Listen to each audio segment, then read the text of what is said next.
with Jose Conejo Martin, the co-star of Dominique. I love the movie. So I want to know, I'm sure you've seen the final cut, your initial thoughts of what you've seen and how pleased are you with Dominique because I really love the film.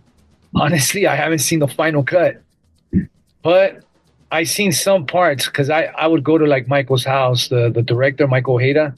So I would obviously I wanted to see my parts, and then but I like it. I like what I saw.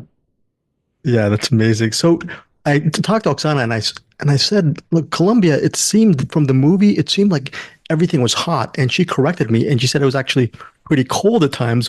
What was it like for you to shoot there? And did you like, I don't know how long you lived there.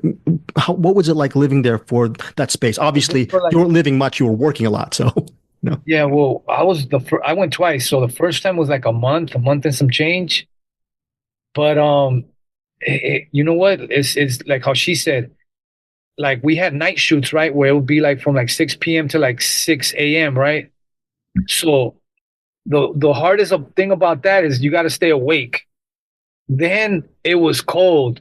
Then it was drizzling. We were by the side of the mountains. That's probably the roughest part, but you know what? Is it was well worth it because I think those are some of the coolest scenes, those night scenes. The choreography, the fight choreography, does that Yeah. come for you as an actor? Is it natural? Because it just seems so intricate that the normal person would, like me, I'm thinking how complex it is. But for you, maybe a lot easier? Well, I've been training martial arts probably like 25 years, maybe even more. And before we left to Colombia, we were already with the fight coordinator here in the US. Then when we got there, we heavily got into it over there. We was like doing it a lot.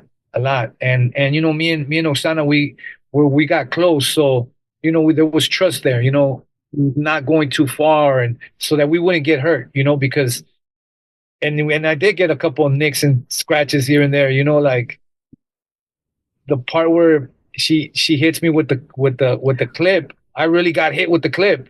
I was really bleeding. It, But did you stay in the moment and just keep on shooting that yeah, scene? Or? yeah, yeah, yeah, yeah, yeah. We just kept going. I mean, I'm a trooper. I could say I could take a punch. So we just kept going. We were trying to get because the I think that when they're shooting, the biggest thing against is time. So you can't go over time. So you got to get these scenes done in a certain amount of time before you go on to the next one. So it's like, let's go. There's nothing here. I'll wipe it off. Let's keep it going. On the concept of time, I apologize for this. I've only listened to one episode, season 5, episode 1 of Inside a Sinister Oh, Mind. okay. The podcast, And yeah, and as a podcaster, I I'm amazed at how much work you put in, the narration, the yeah, sound design, the different yeah, people coming in and out, talking about, reflecting about back in the day in the 90s, what the yeah, parties were like. And I'm just so excited I'm going to rewind and start from season 1, episode 1. Can you just good. talk about how much work you put into it? And it seems like you're not just doing it for yourself, you're doing it for people to really connect with them and for them to get a picture. And I think that's really beautiful about your podcast. Yeah, well, like Oksana will tell you, like, Conejo tells the greatest stories. But so I was thinking like when I came up with the concept, I'm like, man, you know what? I'm gonna do a podcast where I'm gonna tell these stories, but I'm gonna sound design it, and I'm gonna just well, you heard it. That's how I do it, and I hop around. So season one starts 24 hours when I was on my journey. For those that know about my journey, I was in Mexico, and it starts 24 hours before that journey brought me back to the U.S. all up into the tax collector. I go from there all the way up to like going on another little journey and then being on the movie. Season two goes back to the 90s. Then I go back to Mexico season three. And that's I just jump around. But and I think people enjoy it. Like they love it. It was for a minute, I remember it was like number one like biographical storytelling podcast around. That's Season amazing. one was. Was that always your intent? Because it seems you put so much work into what you do. When you started in this as an artist, was it always about for contributing to the culture and for representation and other people, or did you mature into that as you became a more veteran artist, like looking outside and doing it for, because it's you, it seems like you really do it for other people more than yourself. I mean, you know what? Like when you love what you're doing, it doesn't seem it takes a lot of hours because I'm the one that edits everything.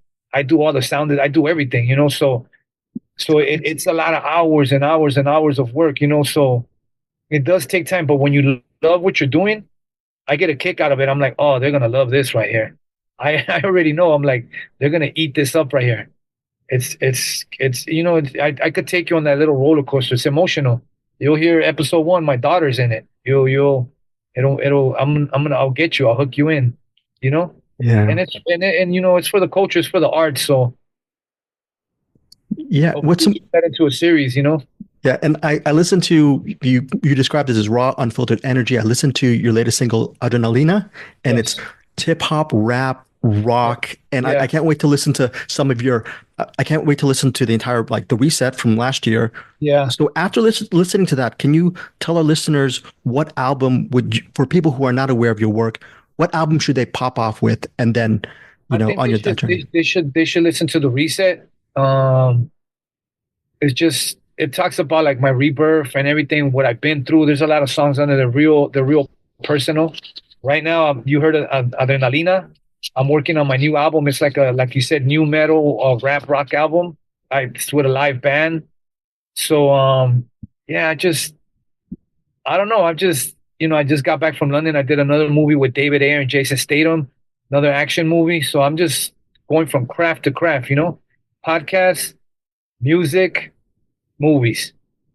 Do you have time for yourself because you're just so busy doing so many things, I, man? I have to, or you know, I have to. But you know, good thing I live by the beach. I live by the mountains, so I could go for a hike whenever I need it. Yeah. I was wondering what works with your partnership with David Ayer. You've known him for a Yeah, while. we're from the same neighborhood. We grew up together. He grew up 2 blocks away from me. I know him since I was a kid, and you know, we linked up later as I got older, and then he's just like a big brother. He's like a mentor to me. So like when I work with David Ayer, I bring those same things to Michael, that trust. Like I trust Dave. Dave's like my corner guy. When I'm in a boxing match, he's the corner guy. He's telling me, look, it's round 8, you need to step it up. So I trust him, you know, his guidance. And that's the same thing with Michael, with Dominique. You know, I'm like, you know, throw me in there. What do you want me to do, boss? I got it. And you know, and Michael, just like David, they let me make adjustments, you know, Yeah. to better suit the movie. You know, you mentioned Michael and David, but also Conejo is a mentor to so many people. How is it like, what's the key to having that responsibility? Because average people like me thinks that's very overwhelming, although very gratifying and very valued to society. But what's it like for you to have that as a mentor to people? I mean, I think like I think what I do, I just offer them like understanding and comprehension. Just hear them out, you know, and sometimes you know, they tell me things, I laugh. Sometimes I'm like, hey, but don't you think this, you know? But I don't really try to give them advice. I just try to like understand them and you know, just hear them out and take it from there, you know? She's wrapping me up right now. Thank you so much for your time. Really love Dominique. Really love The Tax Collector. I'm going to go on a deep dive to your podcast and music. Appreciate all your time. Blessings.